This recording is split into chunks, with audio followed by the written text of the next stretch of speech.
آپ ذرا توجہ کے ساتھ یہ اشعار بھی سماعت فرمائیں اور سبحان اللہ سے اس جو منظر کشی کی گئی جو حقیقت پر مبنی ہے اس کی ہاتھ اٹھا کر تصدیق کریں۔ حیران نے قدسی تک تک کے عرفان پہاڑاں والے دا، اونچا کہیں سبحان اللہ۔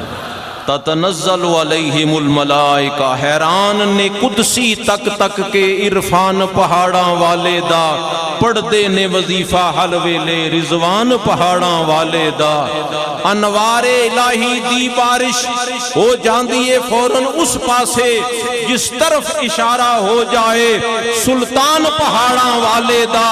اے دعوی میرا نہیں بلکہ رب پاک دی قسم حقیقت ہے، ہرگز نہیں بھکھا رہ سکتا مہمان پہاڑاں والے دا۔ نہ شرط کسے ہک تھاں دی ہے، نہ قید ہے وقت زمانے دی، ہر طرف ہے جاری ہر ویلے فیضان پہاڑاں والے دا۔ میں دساں میتے کی دساں اے باہر وہم کمانا تو ہویا اے اسا سارے آتے جتنا احسان پہاڑاں والے دا، ہویا اے نوازتے جتنا احسان پہاڑاں والے دا۔ انتہائی معزز مہمان تشریف لا رہے ہیں حضرت علامہ صاحبزادہ پیر سلطان العارفین صاحب، زیب سجادہ آستانہ علیہ نیاریاں شریف آزاد کشمیر۔ آپ استقبالیہ نعرہ بلند کریں، نعرہ تکبیر، نعرہ رسالت، آستانہ علیہ نقشبندیہ گمگول شریف، حضور قبلہ عالم شہنشاہ صغیر زندہ پیر صاحب۔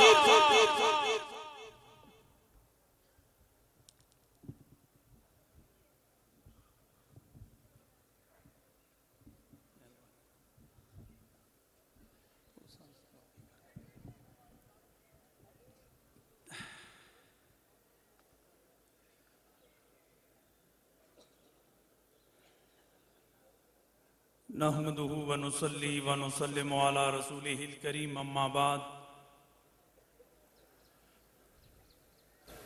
اعوذ باللہ من الشیطان الرجیم، بسم اللہ الرحمن الرحیم۔ قال اللہ تبارک و تعالی فی کلامہ المجید والفرقان الحمید، ورضوان من اللہ اکبر، صدق اللہ العظیم وصدق رسولہ النبی الکریم الامین، ونحن علی ذالک لمن الشاہدین والشاکرین، والحمد للہ رب العالمین۔ ان اللہ ملائکتہ یصلون علی النبی یا ایہا الذین آمنوا صلو علیہ وسلموا تسلیما۔ اللہم صل وسلم وبارک علی سیدنا و مولانا محمد وعلی آل سیدنا و مولانا محمد وبارک وسلم علیہ۔ صلاۃ و سلاما علیک یا رسول اللہ وعلی آلک و اصحابک یا امام الاولین والآخرین۔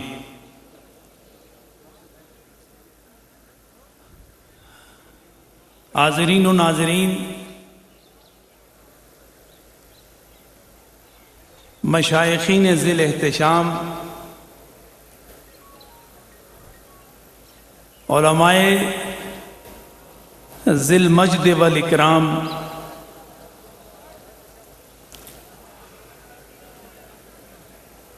علماء و مشائخ کے جرمٹ میں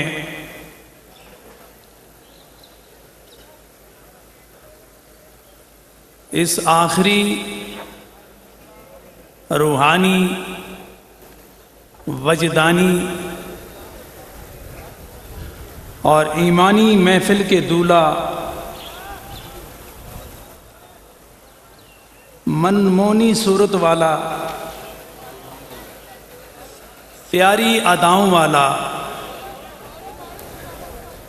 جس سے ساری بلائیں ٹلتی ہیں، جناب پیر حبیب اللہ شاہ صاحب،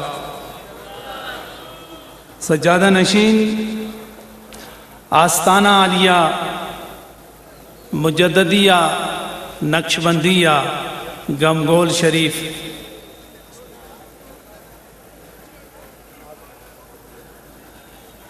یہاں کے در و دیوار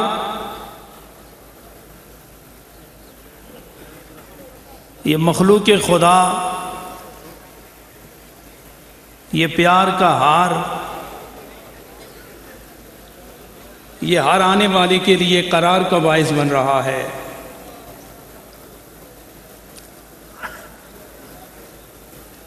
یہ مخلوق خدا کا انبوہ کثیر،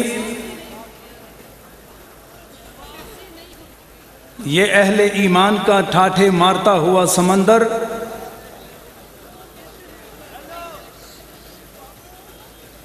یہ آواز دے رہا ہے کہ حضور زندہ پیر نے اپنے مالک و خالق کو کتنا راضی کیا ہے۔ ساری زندگی اس کی رضا کا پیکر بننے والا آج خدا نے اپنی رضا کا ایسا جام پلا دیا ہے کہ جو اس در پر ان پہاڑوں میں آ کر ایک لمحہ گزارتا ہے تو رضا کا جام خدا انہیں بھی عطا فرما دیتا ہے۔ حضرات گرامی، وقت مختصر ہے اور یہ مقام بحث نہیں ہے بلکہ مقام ادب ہے، اس لیے کہ حضور زندہ پیر اپنی قبر منور سے ہر آنے والے کو نہ صرف دیکھ رہے ہیں بلکہ ان کو نواز بھی رہے ہیں۔ سید حبیب اللہ شاہ صاحب فرما رہے تھے کہ یہ جتنی عوام آپ کو اپنی آنکھ کے زاویے میں نظر آ رہی ہے، اس سے کئی گنا وہاں بیٹھی ہے جہاں نظر نہیں آ رہی۔ تو میں نے دل میں کہا جو نظر آ رہی ہے وہ بھی اور جو نظر نہیں آ رہی وہ بھی اس کی نظر میں ہے جو تخت و بخت پر نظر رکھتا ہے، اس کی نظر میں ہے جو بخت بدلنے کی طاقت و قدرت رکھتا ہے، جس نے پہاڑوں میں بسیرا کر کے خدا کی رحمتوں اور نبی کی نسبتوں سے ہر آنے والے کی قسمتوں کا چراغ بلند کر دیا ہے۔ حضرات، میں لمبی چوڑی بات نہیں کرنا چاہوں گا، میں صرف ایک مختصر واقعہ، یہ با خدا لوگ، یہ با محمد لوگ جس سرزمین پر بیٹھ جائیں، چاہے پہاڑ کی چوٹی ہو یا پہاڑ کا دامن ہو یا بہتے دریا کا کنارہ ہو، یہ اللہ کی رحمتوں کا ایسا مینار ہوتے ہیں کہ ان کے قدموں میں آنے والوں کی خدا دنیا بھی بدل دیتا ہے، آخرت بھی بنا دیتا ہے۔ حضرات گرامی، حضرت سری سختی رحمت اللہ تعالی علیہ، جن کے قدموں میں حاضری دے چکا ہوں، آپ کے بارے میں لکھا ہے، میں یہ بات بیان کر کے ختم کرنا چاہوں گا کہ آپ اپنے کاشانہ اقدس سے نکلے تو سامنے چوک میں دیکھا کہ ایک نوجوان شراب کے نشے میں مست ہے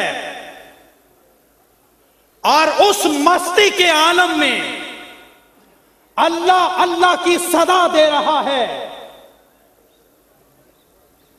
تو آپ کے ہاتھ میں لوٹا تھا پانی کا، آپ قریب گئے تو آپ نے اس نوجوان کو مخاطب کر کے فرمایا، او نوجوان، تو شراب بھی پیتا ہے اور مست بھی ہوتا ہے اور اللہ کا نام بھی لیتا ہے، یہ کیا کہانی ہے، یہ داستان کیا ہے کہ ایک طرف دنیا کے نشے میں مست ہے اور ادھر خدا کا بھی نام لیتا ہے؟ تو حضرت خواجہ سری سکتی رحمت اللہ تعالی علیہ، اس نے اس نوجوان کی پوزیشن دیکھی کہ ایک طرف دنیا کے حرام نشے میں مست ہے اور دوسری طرف ناپاک منہ سے پاک نام اللہ کا لے رہا ہے۔ تو آپ کو بڑی حیا آئی، آپ نے نفرت نہ فرمائی، اور درویشوں کا مقام و مرتبہ اور منشا ہی یہی ہے کہ وہ اللہ کے لیے محبت کرتے ہیں۔ حضرات گرامی، اللہ کی محبت میں اس پانی سے اس نوجوان کا منہ دھویا اور شراب کے اثرات کو ختم کیا، اور وہ بدستور اللہ کا نام لیے جا رہا تھا تو فرمایا تیرا منہ نشہ سے پاک ہو گیا، اب تو اللہ کا نام لیتا چلا جا اور دیکھتا چلا جا کہ خدا تیرے ساتھ کیا کرتا ہے۔ حضرات گرامی، حضرت سری سکتی اپنے گھر گئے اور وہ نشے میں مست نوجوان اپنے گھر گیا۔ کیا ہوا؟ حضرت سری سکتی بھی سو گئے اور وہ نوجوان بھی سو گیا۔ نوجوان اپنے بستر پہ سویا اور سری سکتی اپنے گھر سو گئے۔ تو وہ فرماتے ہیں کہ رات پچھلے پیر، آپ کی توجہ ہے نا؟ او گمگول سے تعلق رکھنے والوں توجہ ہے نا؟ او کسی دنیا دار کی بات نہیں سنا رہا، خدا و مصطفیٰ کے دلدار کی بات سنا رہا ہوں۔ وہ خواب دیکھتے ہیں، حضرت سری سکتی خواب دیکھتے ہیں کہ ہاتف غیبی نے آواز دی، او سری سکتی، توجہ فرمائیں، او سری سکتی۔ آواز غیبی آئی سری سکتی کو اور فرمانے لگی، او سری سکتی، تو نے میری خاطر ایک نوجوان کا منہ دھویا ہے، میں تیری خاطر اس کا دل دھو چکا ہوں۔ ارے تو نے میری خاطر اس کا منہ دھویا ہے نا، تو تیرا تو ہر کام میری رضا کے لیے ہے، اور تیرا کام تیرے لیول کے مطابق ہے، اور میرا کام میری شان کو ظاہر کرتا ہے۔ تو نے ظاہراً میں اس کا منہ دھویا ہے اور میں نے تیری خاطر اس کا دل دھو دیا ہے۔ اب ادھر تہجد کا وقت تھا اور دونوں پر تہجد کا وقت آیا۔ حضرت سری سکتی نے خواب دیکھ کے مسجد کا رخ کیا، اور ادھر اس نوجوان نے جو صبح اور دن کو اور روشنی اور اجالے میں شراب حرام سے نشے میں آ گیا تھا، وہ چشمے زدن میں جو اس کے دل کی دنیا بدل گئی، تو رات وہ بھی مسجد چلا گیا، لیکن فرق یہ ہے کہ وہ سری سکتی سے پہلے مسجد گیا۔ جب انہوں نے دروازہ کھولا تو اندر اس جوان کو سجدے میں دیکھا، تو جب وہ فارغ ہوا تو آپ کہنے لگے یہ اتنا تیزی سے، یہ پلک جھپکنے میں، یہ لمحۃ البصر میں، یہ میں کیا دیکھ رہا ہوں؟ دن کے اجالے میں کیا تھے اور رات کے اندھیرے میں کیا ہے؟ تو فرمانے لگے جب آپ میرا منہ دھو رہے تھے، ادھر خدا آپ کی وجہ سے میرا دل دھو رہا تھا۔ جب اس نے آپ کو مسجد کی طرف بلایا تو ساتھ میں مجھے بلایا کہ جس کی وجہ سے تیرا دل دھو رہا ہوں، اس سے پہلے مسجد میں پہنچ، تاکہ دنیا کو پتا چلے کہ جو اہل اللہ کی نظر میں آتے ہیں ان کی وجہ سے ان کا دل بھی پاک ہو جاتا ہے، دنیا بھی پاک ہو جاتی ہے، آخرت بھی پاک ہو جاتی ہے۔ وآخر دعوانا الحمدللہ۔ ماشاءاللہ حضرت علامہ صاحبزادہ پیر سلطان العارفین صاحب زیب سجادہ آستانہ عالیہ نیاریاں شریف آپ سے مخاطب تھے اور خوبصورت خطاب فرما رہے تھے۔